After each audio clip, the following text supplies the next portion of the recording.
Graça e paz, igreja. Amém? Eu quero convidar você a abrir a sua Bíblia no livro de Atos, capítulo 2. Nós vamos ler do versículo 42 ao versículo 47. Amém. E perseveraram na doutrina dos apóstolos e na comunhão, no partir do pão e nas orações. Em cada alma havia temor, e muitos prodígios e sinais eram feitos por meio dos apóstolos. Todos os que criam estavam juntos e tinham tudo em comum. Vendiam as suas propriedades e bens, distribuindo o produto entre todos, à medida que alguém tinha necessidade. Diariamente perseveravam unânimes no templo, partiam pão de casa em casa e tomavam as suas refeições com alegria e singeleza de coração, louvando a Deus e contando com a simpatia de todo o povo. Enquanto isso, o Senhor lhes acrescentava dia a dia os que iam sendo salvos. Amém. Glória a Deus por essa palavra. E o que me chama a atenção nesse texto é a fé radical que esse povo estava vivendo, que esses irmãos estavam vivenciando, experimentando nesse tempo no livro de Atos 2. E em toda a palavra de Deus a gente acaba identificando certos padrões. E quando eu olho para esse texto, eu quero isso para a minha vida.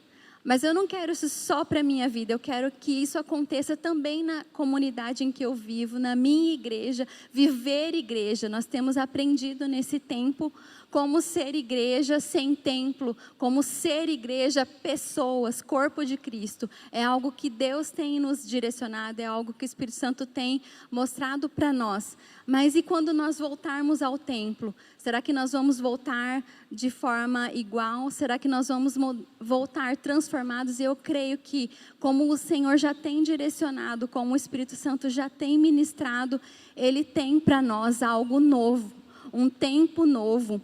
E eu quero declarar hoje que esse tempo já começou.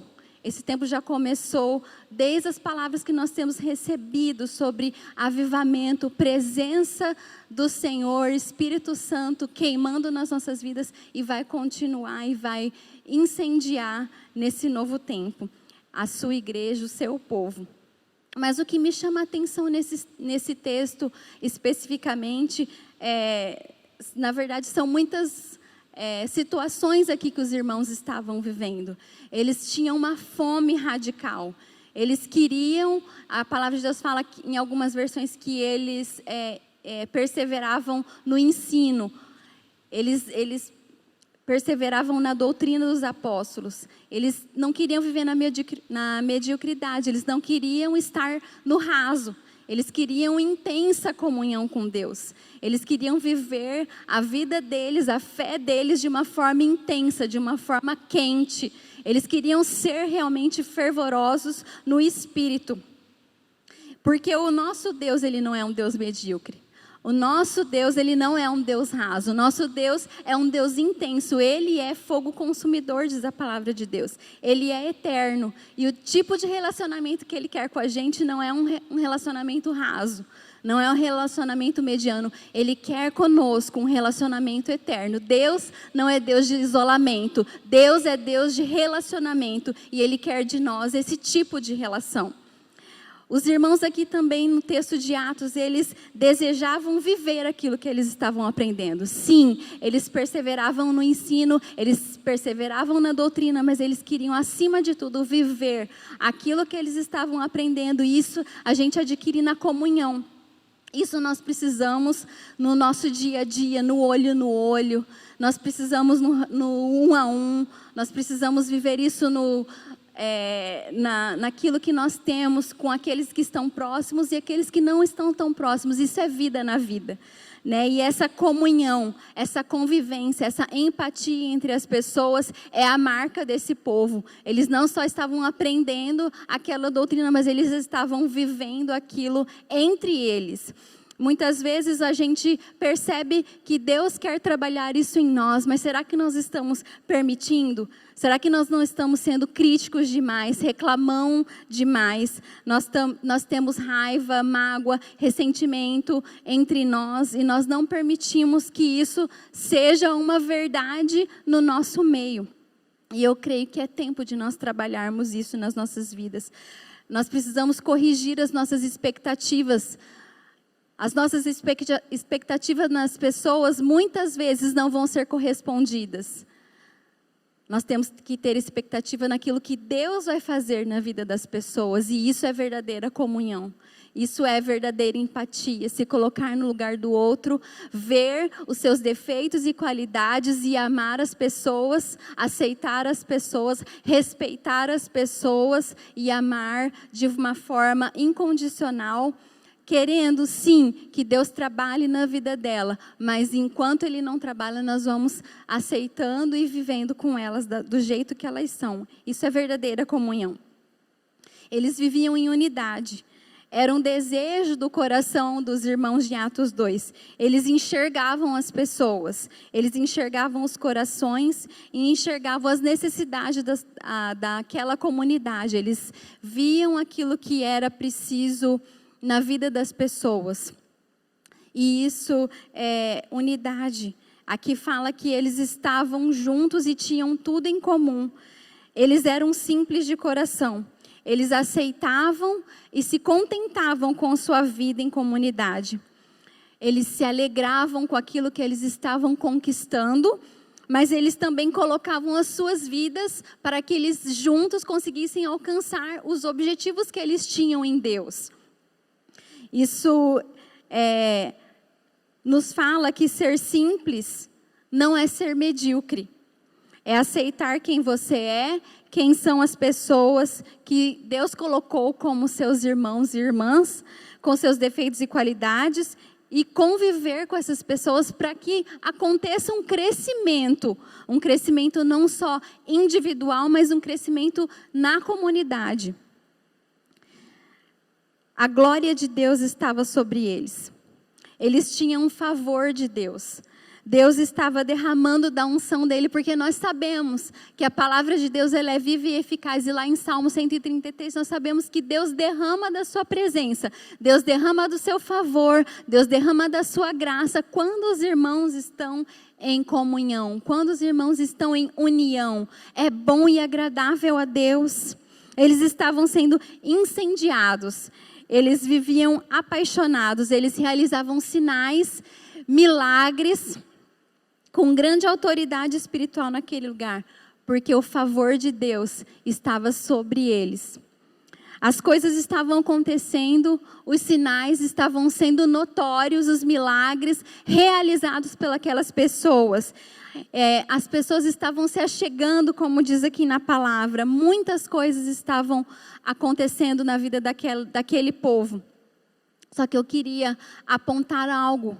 Eu queria explicar para você que esse povo, tudo isso estava acontecendo, mas sobrenaturalmente eles tinham um foco naquilo que era eterno. Mas naturalmente, se eu trouxer para você aqui a realidade, se nós analisarmos num prisma natural, num foco daquilo que estava acontecendo na realidade natural, nós vamos olhar que nada era favorável para essa igreja. O líder deles tinha morrido. Jesus ele tinha sofrido uma morte humilhante à vista de toda aquela população. Ele tinha sido crucificado. E aqueles que estavam seguindo ele, acabou por abrir um precedente à crucificação de Jesus. E aqueles que então estavam seguindo o caminho também seriam perseguidos. Ou seja, também estavam sendo ameaçados de morte, de humilhação e de rejeição. Os judeus eles continuavam sendo oprimidos politicamente em Roma. E cada vez mais isso estava aumentando. Eles não tinham Bíblias. Eles não tinham internet, eles não tinham acesso a um financiamento para grandes templos e grandes obras materiais naquele povo. Mas eles tinham algo que era aquilo que fazia diferença. A palavra de Deus fala que eles receberam poder, que eles receberam o Espírito Santo na vida deles. Eles foram batizados com fogo e eles foram revestidos com o poder do alto. Então eles tinham toda a autoridade no nome de Jesus, como nós vemos em Mateus 28. Diante de tudo isso que eles tinham, o Espírito Santo fez com que eles mudassem a perspectiva, fez com que eles mudassem o foco, que eles deixassem de ver o natural, que eles deixassem de ver um Jesus morto, mas sim um Espírito Santo que foi capaz de ressuscitar Jesus e que estava vivificando a fé daquele povo, que estava trazendo vida a eles, que estava fazendo com que eles olhassem tudo diante de uma nova ótica. Eles estavam com um novo foco. Eles não estavam mais olhando para essa terra. Eles estavam olhando para aquilo que é eterno. O Espírito Santo plantou neles um amor por Jesus, que lançou fora todo o medo de ser perseguido, de ser preso, de ser maltratado, de sofrer, de ser rejeitado e de morrer. Nós temos um grande apreço pela nossa vida. Mas essa não é a verdade do Evangelho. A verdade do Evangelho é que a gente precisa olhar para a nossa vida e a gente precisa olhar para ela e falar assim, ela está entregue nas mãos do Senhor. Aqui nesse mundo a nossa vida não tem valor, mas sim na eternidade. Sabe, quando eu era mais jovem eu era muito corajosa. Eu era muito destemida. E eu lembro de uma situação que eu e o Eduardo, a gente estava numa festa, numa rave, isso foi antes da minha conversão. E nessa festa tinha um bungee jumping, que é aquele aparelho que a pessoa sobe lá em cima e como um elástico, ela é lançada lá para baixo. E eu simplesmente, naquela festa, decidi que eu ia pular daquele bungee jumping. E eu lembro que o Eduardo, ele ficou furioso comigo, que ele ficou sem conversar comigo, porque eu não quis dar ouvidos a ele, eu não quis ouvir ninguém, eu não me preocupei se as pessoas lá estavam bebendo, se as pessoas lá tinham segurança, se tinha algo que ia me proteger, eu simplesmente decidi que eu ia pular, e eu subi, fui conversando sem nenhuma preocupação, e quando eu cheguei lá em cima, eu pulei. E a sensação que eu tive mesmo, se você me perguntar como que é que eu ia morrer. Até a hora que eu fui lançada e o elástico me puxou de volta, eu falei assim, agora foi. E eu olho para trás e eu falo assim, gente, como que eu tinha tanta coragem? Como que eu tinha tanta ousadia? Porque a gente vai crescendo. A gente vai amadurecendo, eu me casei, eu tive 2 filhas e a gente vai buscando segurança. A gente vai indo atrás daquilo que é confortável, a gente vai indo atrás daquilo que me traz segurança mesmo. E eu olho para trás e eu falo assim, gente, como que eu não tinha nenhuma preocupação? E a grande verdade é que o Evangelho nos propõe um lançar sem pensar,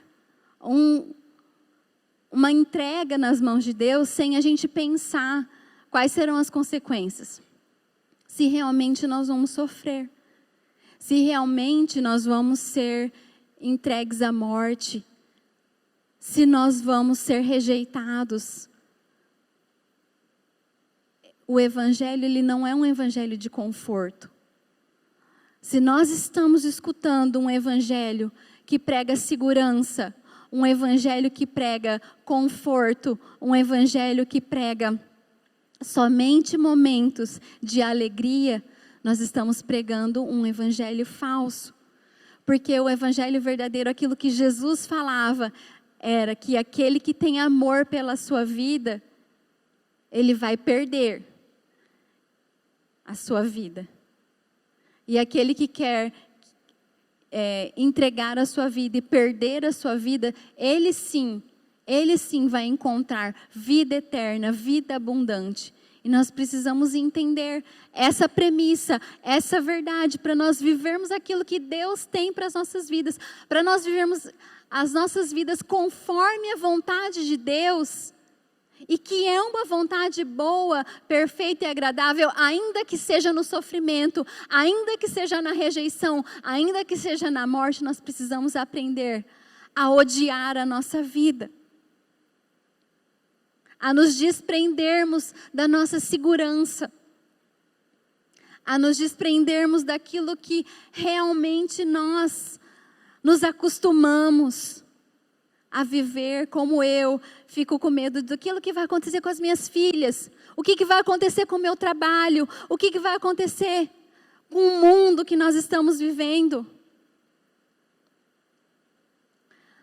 Para nós vivermos aquilo que Deus tem para nós, o propósito que Deus tem para nós, o fazer a vontade de Deus, como Jesus disse: Pai, se possível passa de mim esse cálice, mas que não seja do jeito que eu quero, que seja feita a tua vontade. Será que nós estamos dispostos a falar com Deus? Falar: Deus, não era bem assim o que eu estava pensando. Não era bem assim a forma com que eu queria viver. Mas que seja feita a tua vontade em mim. O povo da igreja de Atos aprendeu a perder a sua vida, porque eles estavam expostos à morte. Eles estavam expostos à perseguição de morte. Eles estavam expostos à humilhação, expostos à rejeição diante da cultura deles. Mas eles entenderam uma mensagem. E o amor que o Espírito Santo transbordava na vida deles era um amor de renúncia.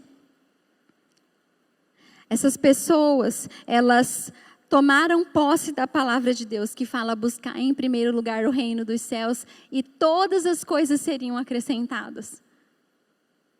Eles, na verdade, nem sabiam se todas as coisas seriam acrescentadas. A única coisa que era desejo do coração desse povo era buscar o reino de Deus.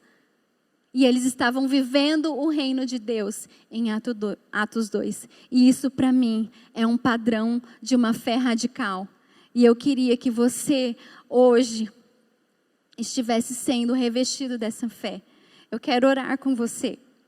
Eu quero que esse amor que lança fora todo medo e que o Espírito Santo te revista de poder, que você seja batizado com fogo nessa noite e que você receba essa unção, que você esteja sendo tomado pelo amor de Deus e com uma ousadia, com uma coragem que vai fazer você falar: Deus, eu te entrego a minha vida, eu me rendo, eu quero te obedecer, eu quero fazer a tua vontade, eu tenho as minhas lutas, tem dias que eu quero falar para o Senhor: eu quero que o cálice passe de mim, mas eu quero, Senhor, nessa noite falar para o Senhor: eu sei que aquilo que o Senhor tem para mim é só para mim, e eu quero te obedecer, eu quero fazer a tua vontade na minha vida. Eu quero que você receba nessa noite uma fé radical. Creia naquilo que Deus tem para você.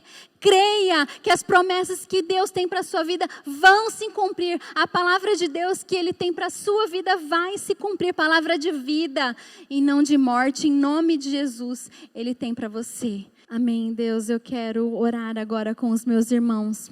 E nós pedimos, Pai, revestimento do alto, revestimento de fogo, de poder do Teu Espírito Santo, batizando, Senhor, com um amor radical, com uma fé radical, Senhor, com uma entrega e uma rendição total, Senhor, para que o Teu povo venha, Senhor, ouvir a Tua voz e fazer a Tua vontade, Senhor. Não importa, Pai, as consequências, não importa, Pai, aquilo, Senhor, que estamos enfrentando. Nós queremos viver aquilo que o Senhor tem para as nossas vidas, e nós queremos que isso seja a nossa realidade, e que esse seja o nosso padrão, Senhor. Nós queremos fazer a Tua vontade, mesmo que isso nos custe tudo, Pai. Nós queremos fazer contigo um compromisso, Senhor, focados não naquilo que é natural, mas naquilo que é eterno. E por isso, Pai, eu te peço, venha com a Tua presença, venha com o Teu poder, Senhor, nos encher nessa noite, em nome de Jesus Cristo, eu oro. Amém, Deus.